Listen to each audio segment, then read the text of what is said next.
सर्वसामान्यांच्या हक्काचा आवाज जागर जनस्थान। चाळीसगाव तालुक्यातील जांभळी गावाचे शेतकरीने केळी काढणीनंतर नाल्याला मोठ्या प्रमाणात पाणी आल्यामुळे केळीच्या गडाची वाहतूक वाहत्या पाण्यातूनच खांद्यावर करावी लागली आहे। शेतापर्यंत जाण्यासाठी योग्य रस्ता नाहीये, तसेच पिकाला योग्य भाव नाही।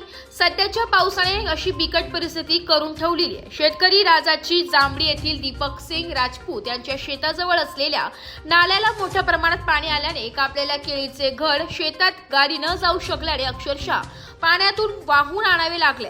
तसेच पावसामुळे केळीचा भाव देखील खरेदीदार व्यापाऱ्यांनी कमी करून टाकलाय।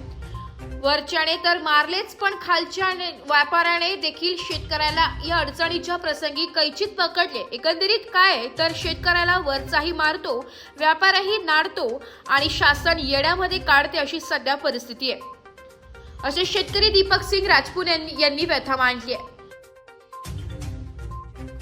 मायबाप सरकार, कर्जमाफी नको, फक्त आमच्या मालाला योग्य भाव द्या आणि शेतकऱ्यांचे जे रस्ते आहेत सर्वात महत्त्वाचे ते रस्ते बनवा पहिले।